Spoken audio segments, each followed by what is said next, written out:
CPU하고 메모리하고 하드디스크 과연 무슨 차이일까?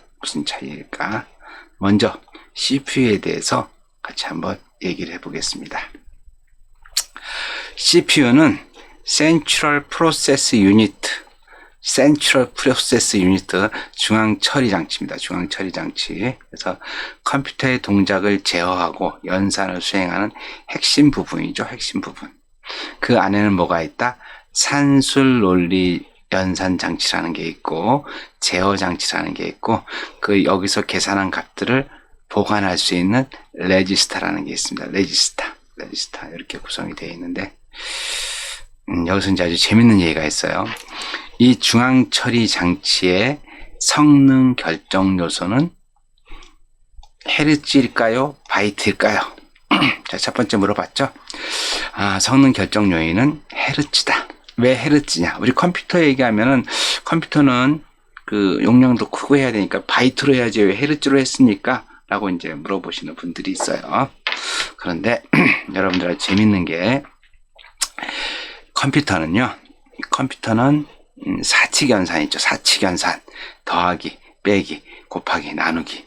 이 네 개를 결과값은 나옵니다. 결과값은 나오지만 실제 이 사칙 연산 중에서 유일하게 하는 게 여기 더하기뿐이 없습니다.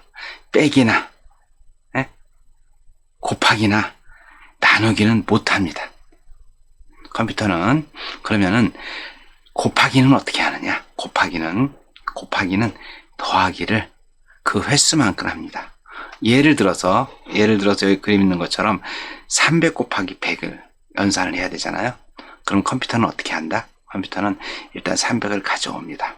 300을 가져온 다음에 여기 300을 애들을 한 번 하고, 또 애들을 한 번 더 하고, 애들 한 번 더 하고, 몇 번을 해요?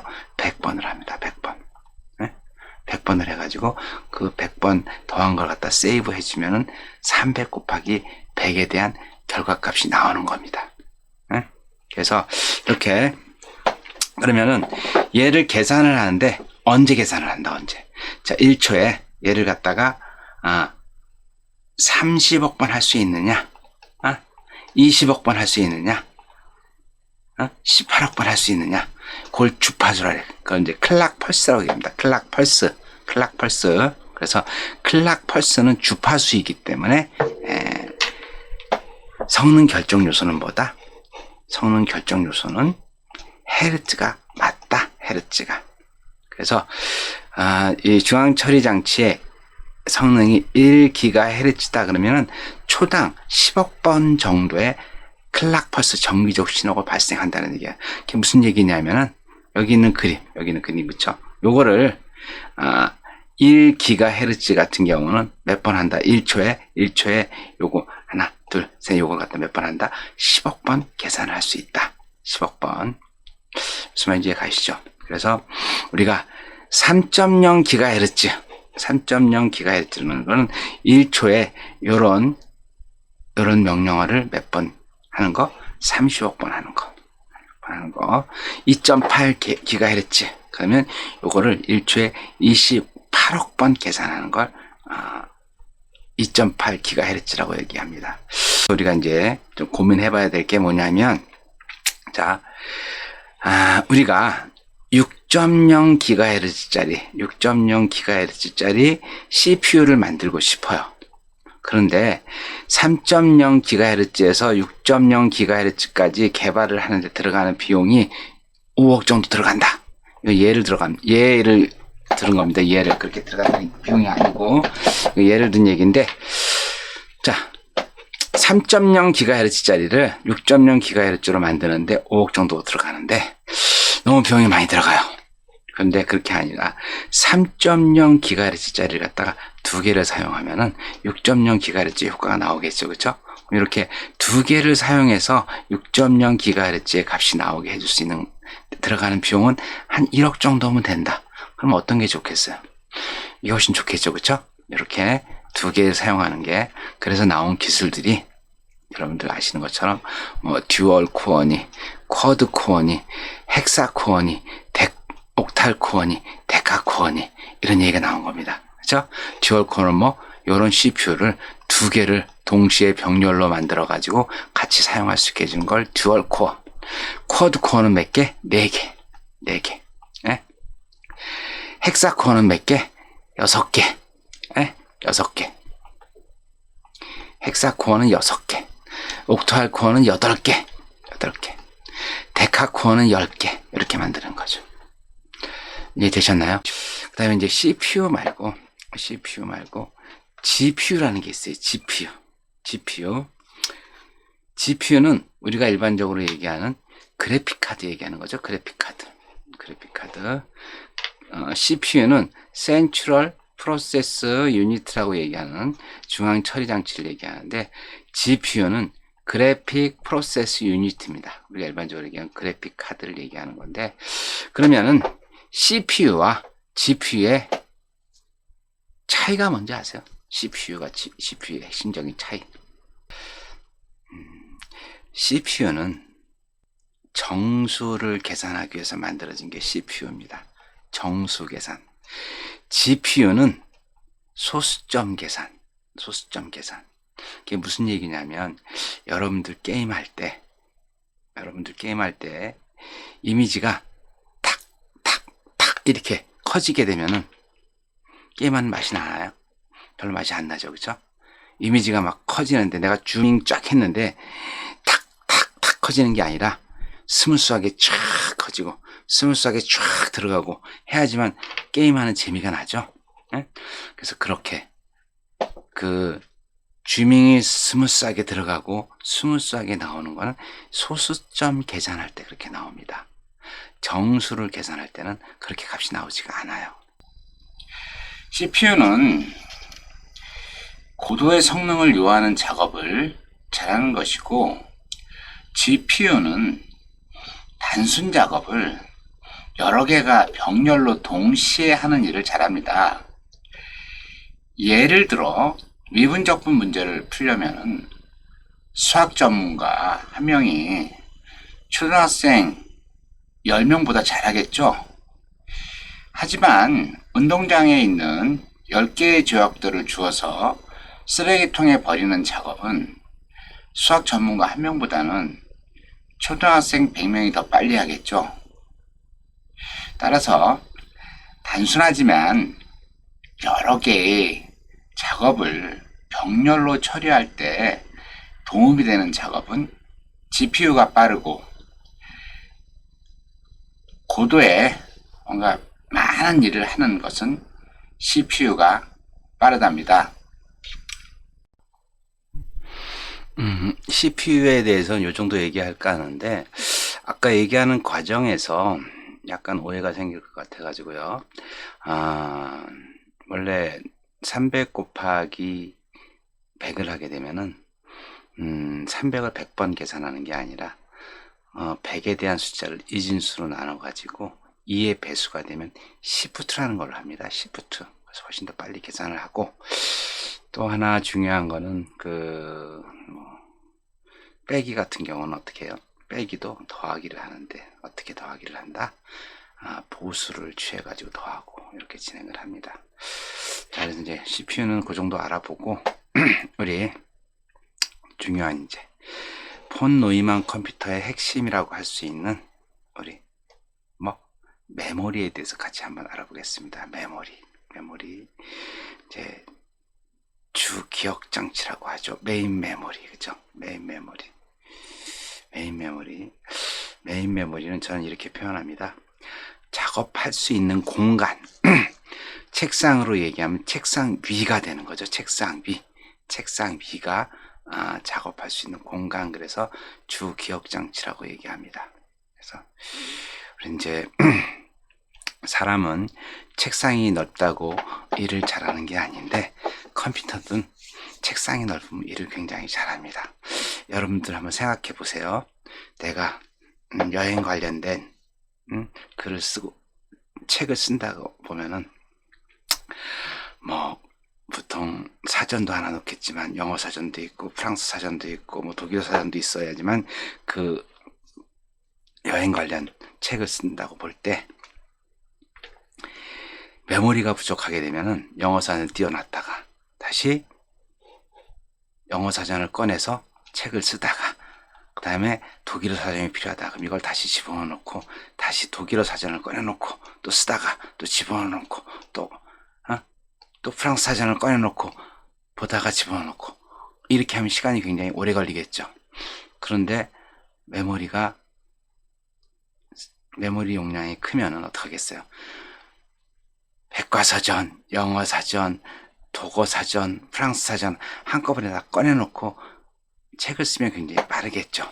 그래서 메모리는 이 컴퓨터의 성능을 좌우하는 굉장히 중요한 하드웨어입니다.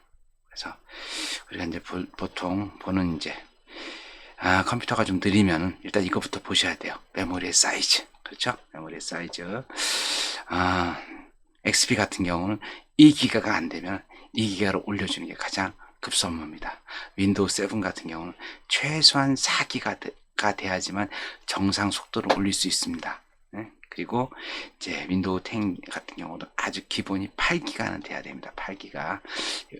내가 사용하고 있는 컴퓨터가 속도가 많이 느리다 라고 하면은 운영체제에 맞게 요 메모리의 크기를 보시고 이거보다 적다 라고 생각하면은 먼저 요 사이즈만큼 키워주시고 용량이 큰 걸 사용하게 되면 바로 속도가 올라갑니다. 그리고 우리 보통 이제 주기억 장치는 우리가 일반적으로 뭐라고 얘기해요?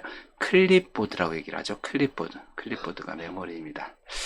자, 이어서 하드디스크에 대해서 간단하게 말씀드리겠습니다. 자, 하드디스크 있죠? 우리가 이제 보조기억 장치라고 하는데, 보조기억 장치. 자, 하드디스크는 고장이 자주 날까요? 하드디스크는요, 거의 고장이 안 납니다. 하드디스크 고장이 나기 위해서는요, 정말 오한마로 두드려 패든지 아니면은 물속에 잠수를 시켜놓든지 해야지만 하드디스크가 고장납니다. 하드디스크는 거의 고장이 안 납니다. 만약에 하드디스크가 고장 나려고 하면요, 여러분들 많이 보셨죠? 요런 블루 스크린이 뜹니다. 블루 스크린이. 그래서 내가 하드디스크 몸이 아플 것 같다 그러면은 요런 블루 스크린이 먼저 떠가지고, 주인님 저 몸이 아플 것 같아요, 저 좀 교체해 주세요, 이렇게 메시지가 계속 컴퓨터를 킬 때마다 이런 메시지가 뜹니다. 이 메시지를 무시하게 되면 그때는 하드디스크 고장 납니다. 이 메시지가 뜰 때 빨리 가서 서비스 받고 거기 있는 하드디스크를 교체를 해주면 살아날 수 있습니다. 그러니까 보조기억 장치 하드디스크를 관리할 때 가장 중요한 건 뭐냐면요, 여러분들 하드디스크는 C하고 D를 반드시 나눠야 됩니다. C하고 D를. 왜냐하면요, 컴퓨터를 사용하다가 고장이 나면 결국은 포맷을 해야 됩니다. 포맷. 근데 포맷을 한다는 거는 C 드라이브를 완전 밀고 다시 설치하는 걸 갖다가 포맷이라고 얘기합니다. 데이터는 D에다 보관하고 소프트웨어는 C에다 설치하게 되면은 하드디스크가 고장나는 게 아닙니다. 하드디스크는 고장나는 게 아니라 거기 바이러스하고 악성 코드가 들어와서 하드디스크를 사용 못하도록 하는 거지 하드디스크가 고장나는 건 아닙니다. 그래서 여러분들이 데이터를 완전하게 보관하고 싶으면은 C하고 D를 나눠서 데이터들 있죠. 데이터는 D에다 보관하고 소프트웨어들 있죠. 소프트웨어 같은 경우는 C에다 보관하게 되면 여러분들이 만들어 놓은 데이터는 절대 잃어버리지 않습니다. 포맷은 C만 한다. C만. 악성 코드도 어디만 들어온다? 악성 코드도 C에만 들어옵니다. D에는 악성 코드가 안 들어옵니다. 이런 질문을 많이 해요. C하고 D를 나눌 때 어떻게 나누는 게 좋냐? 용량은 어느 정도 하는 게 좋냐? C는 일반 사용자는 100기가, 전문가는 200기가, 그리고 나머지는 D로 이렇게 만들어 주시게 되면은, 그리고 모든 데이터는 다 D에 보관하시면은 여러분들 뭐 하드가 깨졌다, 뭐 악성 코드 때문에 다 날라갔다, 이런 일은 전혀 없습니다. 자, 그리고 이어서 또 말씀드리고 싶은 건, 여러분들 우리 컴퓨터 얘기하면 32비트, 64비트, 16비트, 8비트 이런 얘기를 하죠. 8비트. 자, 그럼 도대체 8비트는 뭐고, 16비트는 뭐고, 32비트는 뭐고, 64비트는 뭘까요? CPU가 있고 하드디스크가 있고 메모리가 있고 이렇게 있다 그랬죠. 그쵸? 그래서 메모리에서 CPU로 갔다가 다시 메모리로 왔다가 하드디스크에 저장하고 다시 메모리로 오고 이렇게 반복이 되는데 요 CPU하고 메모리하고 하드디스크 요 사이에 데이터를 전달해주는 장치가 있겠죠. 그 전달해주는 장치, 그 장치를 버스라고 얘기합니다. 버스. 데이터를 전달해주는 장치. 사람도 이동할 때 뭘 타고 다니죠? 버스를 타고 다니는데 이 컴퓨터도 데이터들은 뭘로 다닌다? 버스를 타고 다닙니다. 그래서 이 버스는 이렇게 세 가지 버스가 있습니다. 주소를 실어 나르는 주소 버스, 데이터를 실어 나르는 데이터 버스, 제어 코드를 실어 나르는 제어 버스가 있는데 이렇게 이런 식으로 구성이 되어 있습니다. 그런데 재밌는 거는 8비트, 16비트, 32비트, 64비트 이건 무슨 얘기냐면요. 요거는 결국은 요 버스의 크기입니다. 8비트는 8인승 버스라고 생각하시면 됩니다. 16비트는 16인승 버스, 32비트는 32인승 버스. 더 정확하게 얘기하면 8비트는 2의 8승인승, 16비트는 2의 16승인승. 훨씬 더 값이 달라지겠죠. 그쵸? 그래서 여러분들 16비트, 32비트, 64비트 이 얘기는 무슨 얘기냐면은 그 안에 컴퓨터 안에 데이터를 이동하는 그 버스의 크기라는 걸 기억하시면 될 것 같아요. 자, 하드웨어는 이 정도로 알아보겠습니다. 이어서 소프트웨어에 대해서 간략하게 짚고 넘어가겠습니다. 자, 소프트웨어는 이렇게 데이터를 어떻게 처리할지 알려주는 명령어들의 집합으로 프로그램을 총괄적으로 표현한 걸 소프트웨어라고 얘기한다. 자, 소프트웨어는 이렇게 세 가지가 있습니다. 소프트웨어는 시스템 소프트웨어, 응용 소프트웨어, 데이터 이렇게 세 가지가 있습니다. 그래서 이걸 갖다가 이렇게 얘기합니다.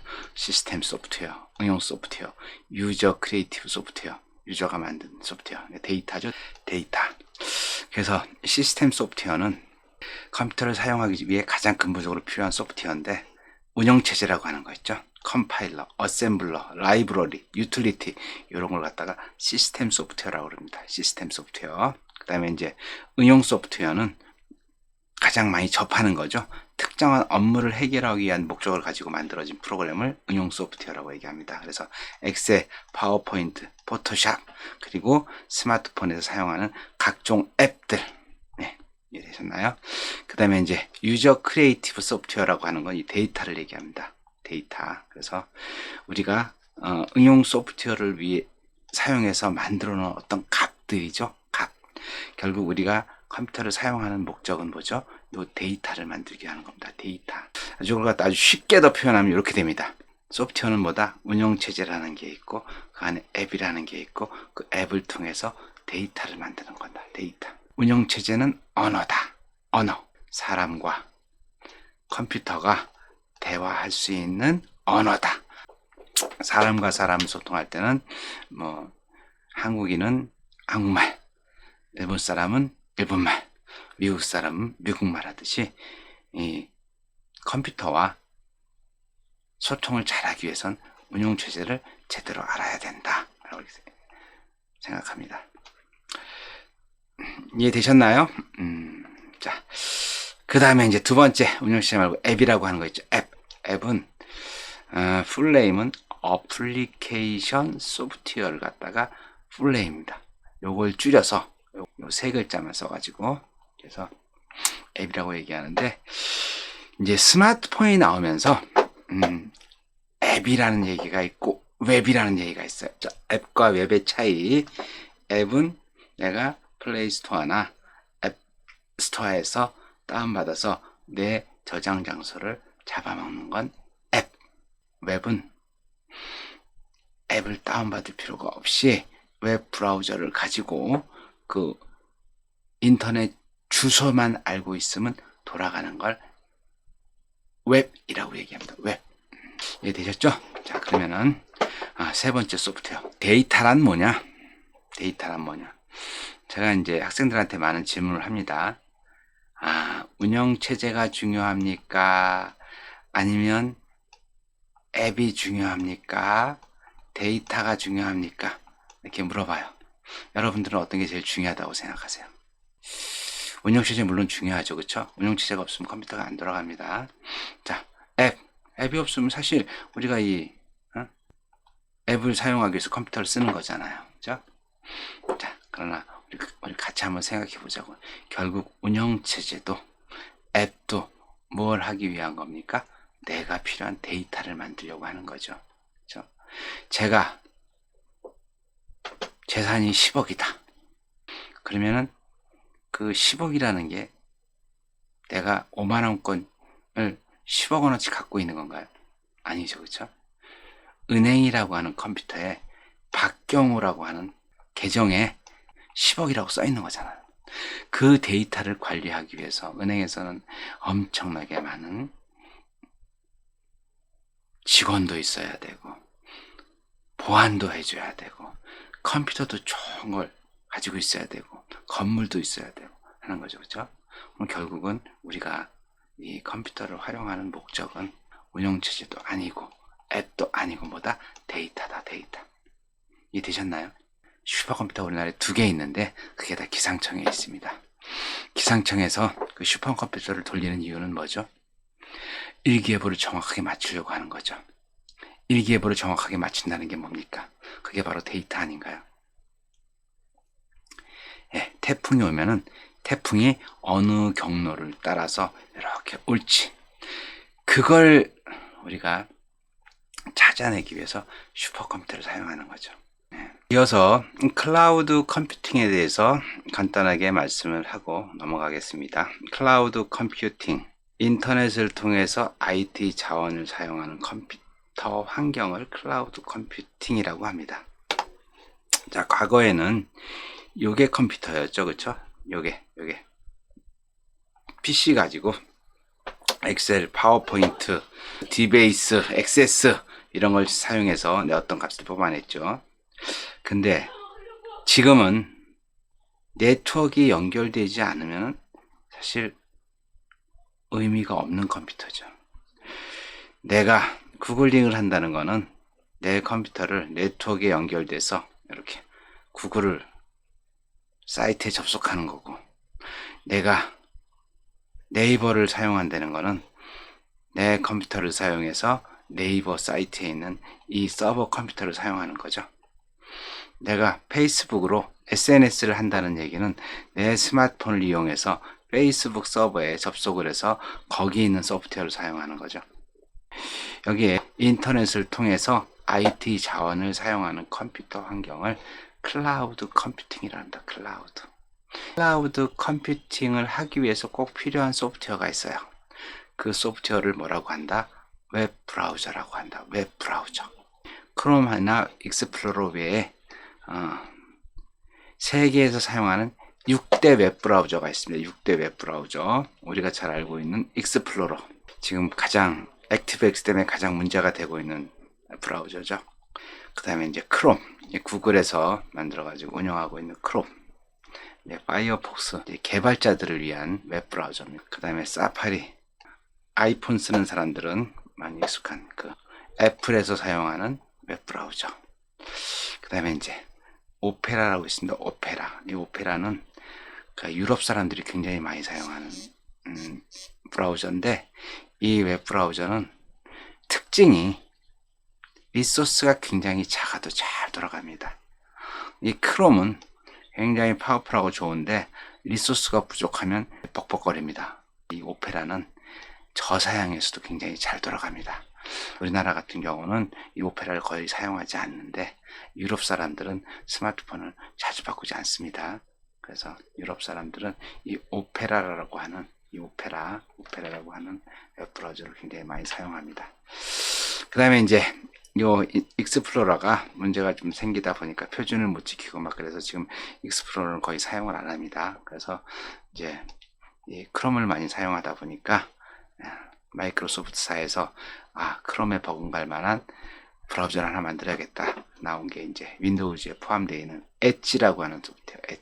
엣지라고 하는 브라우저가 있습니다. 그래서 브라우저 각각의 특징이 있습니다. 자, 익스플로러는 속도는 느리고 용량은 크고 액티브엑스를 지원해주고 있다. 자, 금융 공공 업무 처리는 이걸 사용하면 거의 문제가 없다. 액티브엑스를 사용하기 때문에. 근데 지금 이제 금융 공공 업무도 거의 이제 크롬에서 다 지원을 합니다. 두 번째, 크롬 속도가 매우 빠르다. 용량도 굉장히 작은데 얘는 이제 안드로이드하고 연동이 되어 있는 게 특징이고 굉장히 좀 빠릅니다. 빠른. 중요한 건 이제 이 컴퓨터 사양이 고사양일 때 빠르지 저사양이면 굉장히 느립니다. 네, 파이어폭스 이건 개발자 디자이너들이 많이 사용하는 거고, 사파리 애플 제품이고, 오페라 설명드렸죠, 그쵸? 마이크로소프트 엣지 설명 다 드렸습니다. 자, 그럼 이제 클라우드 컴퓨팅 환경을 알기 위해서는 제일 중요한 게 이제 도메인이라고 있습니다. 도메인은 뭐냐면은 그 주소를 연결하는 값입니다. 주소를 연결하는 값. 그래서 네이버는 따따따 네이버.com, 삼성은 따따따 삼성 일렉트로닉 커퍼레이션, 그래서 SEC. 여기서 얘기하는 따따따는 월드 와이드 웹의 약자인데, 지금은 인터넷 자체가 월드 와이드 웹이 표준이 돼 있어가지고 이걸 안 쓰고 그냥 네이버.com, sec.co.kr 이렇게만 쳐도 이제 다 들어갑니다. 접속이 됩니다. 그리고 이제 도메인이 있고 서브 도메인이라 있는데, 서브 도메인은 뭐냐면 여기 있죠, 요게 실제 도메인입니다. 요 도메인 앞에다가 뭔가를 붙여주는 걸 서브 도메인이라고 합니다. 네이버에서 굉장히 많이 사용하는데, 캘린더 같은 경우는 칼이라고 붙이고, 사전 같은 경우는 딕이라고 붙이고, 블로그 같은 경우는 블로그라고 앞에다 이렇게 붙여줘서 별도의 같은 네이버 도메인이지만은 그 앞에 다양한 서브 도메인을 사용해서 인터넷 사용자들이 쉽게 접속할 수 있도록 만드는 겁니다. 그 뒤에 있는 실제 요건 도메인 이름이고, 요 뒤에 있는 요 com, co.kr 요거는 실제 도메인의 형태, 국가를 나타내는 겁니다. 그래서 이제 com이라고 하는 거는 1차 도메인이라고 해갖고 미국 사람들이 주로 사용하는 도메인입니다. com. 그래서 이제 com은 컴퍼니의 약자인데 회사들이 주로 사용하죠. 1차 도메인, 미국 사람들이 아닌 나라에서는 CO라고 합니다. CO. 그 다음에 거기다 국가 코드를 붙입니다.